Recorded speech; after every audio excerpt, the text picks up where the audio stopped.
Over the last 70 years, the world watched as Queen Elizabeth led the UK and made history as the longest-serving royal monarch of England. Though some say she was actually pretty shy, the late ruler used her undying self-discipline to lead the monarchy while letting very few people inside to actually see how she did it.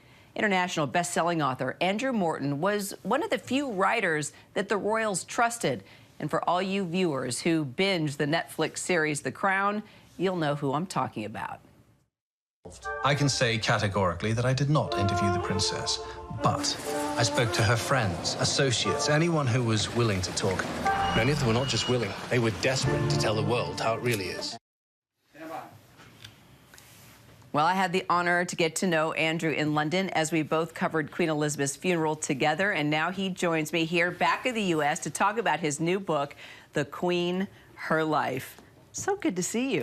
Nice to see you under happier circumstances. Yes, exactly. Yeah, that was tough, but you taught me a lot. I learned a lot about the royals. I learned how difficult it is to get information when it comes to the royals, but you had a gift. You were lucky. You were able to build relationships, yet at the same time, write about the tough subjects as well.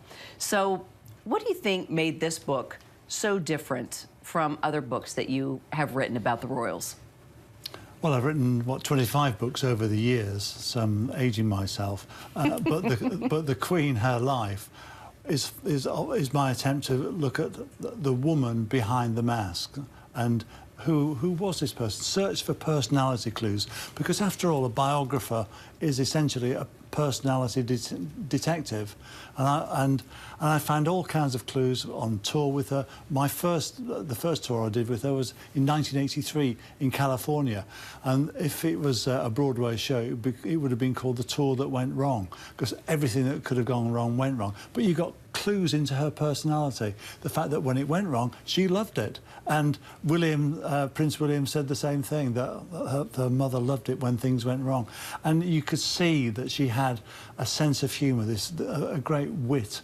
I remember up in Balmoral, a place that she loved and where she passed, she had a little bothy that they called, where she had picnics, and they said we should really put a plaque here saying the Queen swept here, because she loved to clean up after a barbecue, and every year at Christmas they give her a pair of yellow rubber gloves. Okay, that's pretty cute and creative. But in all seriousness, you found a beautiful balance of legacy and tribute, but also covering the scandal and the scandals and the secrets. How did you do that? How did you find that dignified balance? Well, I try to investigate the Queen and look at the way the narrative arc of her life changed, so that in the twilight years, it seems to me she was a lot more relaxed. She was loving the job. I mean, she was having marmalade sandwiches with Paddington. Jumping out of a helicopter. I mean, she did what the Japanese emperor would never do. She jumped out of a helicopter for the London Olympics. So, and other little things. She was once asked, "What's your greatest ambition?" and by her dresser, Angela Kelly, and she said, "I'd like to be able to put my hands in my pockets," because as a child, she had the stern Queen Mary looking after her, and she said, "You can never put your hands in your pockets." And so Angela got her a cardigan, got a photo shoot, and she put her hands in her pockets. So so those little things, those little details humanise, I think, Her Majesty. Were there any surprises as you were doing a deeper dive and working on this book? I think for me, the Queen's had a bad rap as a mum, and that people didn't really appreciate that when she came into being the monarch in 1952, it was a man's world, and she had an enormous responsibility, kind of a tsunami of responsibility that threatened to overwhelm her, the victims really were Charles and Anne, who didn't have as much time with their mother as they would have had. 25 books.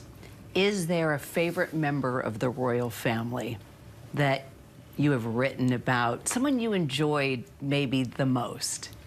Oh, well, that's a tough question. That's a simple question. Oh, Diana is the most fulfilling interaction, really.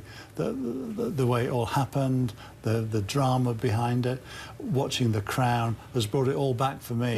And it's like all the silt of the memories are being stirred up. I was quite shocked. Well, let's take a moment, because you've been a member of the ABC family for quite some time, since you were a young teenager, when you were with Peter Jennings, covering actually the death of Diana, and I believe we have that footage. And as we look back at that, as you look back at that, what do you remember the most? Diana touched you. You wrote a best-selling book. You really did get insight nobody else did. And I'll tell you what, people here in America loved her very much. Let me tell you a very quick story about that funeral. We all had crosses on our backs because we were very high up overlooking Westminster Abbey, and Peters kept falling off. And at one stage we were told the police will have you in their sights, and then a security guard tried to pull him off the set because his orange sticker had come off. And I had one arm and somebody had the other, and this guy had the other arm, and as we were pulling him back and forth, Peters still giving the commentary, and now the coffin enters Westminster Abbey. Meanwhile, he's being pulled off the set. But we should explain to our viewers, you had to have orange X's on your back because security was so tight then. Because I had to stay there and so on. All the police needed to know that you were cleared, that you were okay. And since his X fell off of his back, he was a target to be taken away. You almost anchored the newscast for ABC News that day. That's right, absolutely. It was a testament to his cool under fire. Well, is there another book in progress? I mean, this seems sort of like an end of an era, but not really if you look at the future now. King Charles, could that be the next book? Wait and see. I do have something in mind. The coronation is going to be probably the next time we meet. That's because that will be in London in May, and it will define the style and future of King Charles III. And I'm looking forward to Queen Camilla. That would be a good book. Andrew Morton, thank you so much. Always a pleasure. The book, The Queen, Her Life. Be sure to pick up a copy of Andrew Morton's new book, The Queen, Her Life. It is in stores everywhere.